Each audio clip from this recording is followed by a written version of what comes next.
ጤና ይስጥልኝ ተመልካቾቼ ዛሬ ይዤላችሁ የቀረብኩት የጃፓን ባህላዊ ምግብ የሆነውን ምርጥ የሱሺ አሰራር ነው። እንደምትወዱት እርግጠኛ ነኝ። አሁን ወደ አሰራሩ እንሄዳለን። ሱሺውን ለማዘጋጀት የሚያስፈልገን ኖሪ፣ ሩዝ፣ የሩዝ ቪኔጋር፣ ኪያር፣ የበሰለ ዶሮ ስጋና የበሰለ ሳልመን አሳ ናቸው። ለሱሺ የሚሆነውን ሩዝ በመናዘጋጅበት ጊዜ ምንም ነገር መጨመር የለብንም። በውሃ ብቻ ነው የምንቀቅለው። የቀቀልነውን ሩዝ ትንሽ እንዲቀዘቅዝልን በሳህን ላይ እናደርግና ዘረር እናደርገዋለን። ከዛም ያዘጋጀነውን የሩዝ ቪኔጋር አድርገን ሙሉ ለሙሉ እናዋህዳቸዋለን።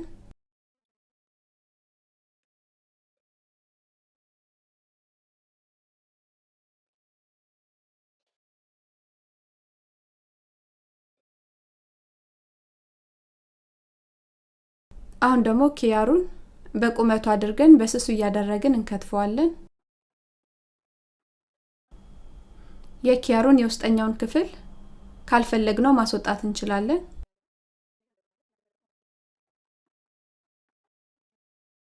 ለሱሺ የሚያስፈልጉኝን በዚህ መልኩ አዘጋጅቻቸዋለሁ። ተጨማሪ አትክልቶችንም ማስገባት ከፈለግን ካሮትና አቮካዶ አድርገን ማዘጋጀትም እንችላለን። አሁን ደግሞ ኑሪያችንን ከላስቲኩ እናወጣለን። ኑሪ ከትልልቅ ባህር ውስጥ የሚገኝ የአትክልት አይነት ነው።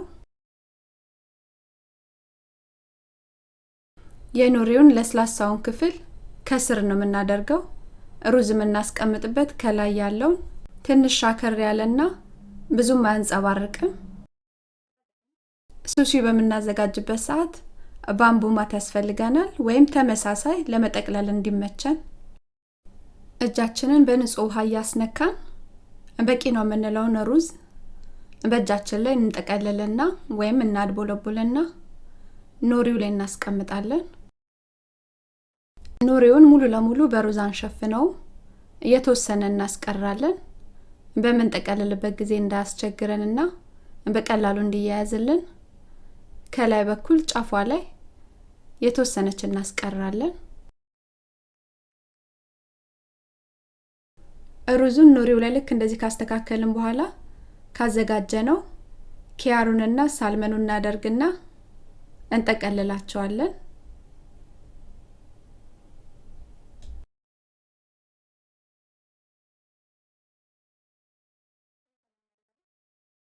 ኪያሩንና ሳልመኑን ልክ እንደዚህ ካስቀመጥን በኋላ ከላይ ጀምረን ጥብቅ ያደረግን እንጠቀልለዋለን።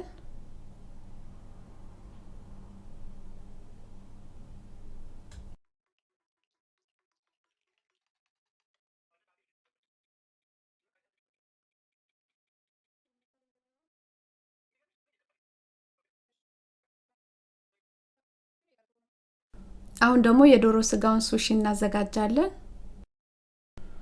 ሩዙን በእጃችን እየጠቀለልን ተመሳሳይ አድርገን ኑሪው ላይ እናስቀምጣለን።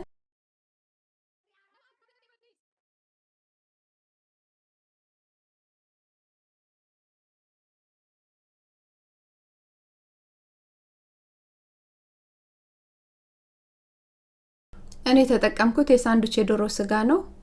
ራሳችንን ብንሆን የዶሮውን ስጋ በስሱ ከትፈንና እንደምንፈልገው አድርገን ጠብሰን መጠቀም እንችላለን።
አሁን ደግሞ ሱሺውን እንደምንፈልገው ሳይዝ ያደረግን እንቆራርጠዋለን።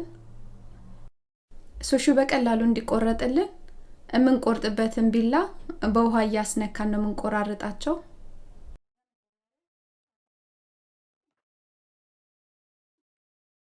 የሱሺውን ጫፍና ጫፉን መጀመሪያ እንቆርጣለን። ከዛም መሃል ለመሃል እኩል እንቆርጠዋለን ሁለት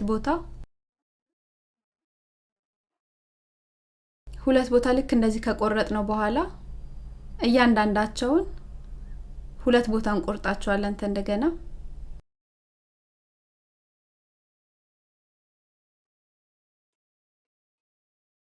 አሁን ደግሞ አራቱንም ሱሺ መሃል ለመሃል እየቆረጥን 8 ቦታ እንከፋፍላቸዋለን።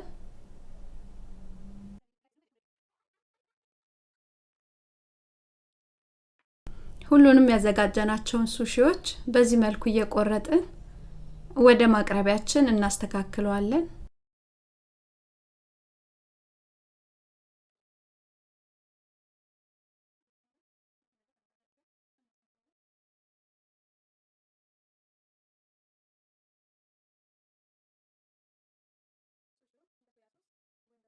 ሱሺውን በሶያ ሶስ ወይም በሃት ሶስ አድርገን መመገብ እንችላለን።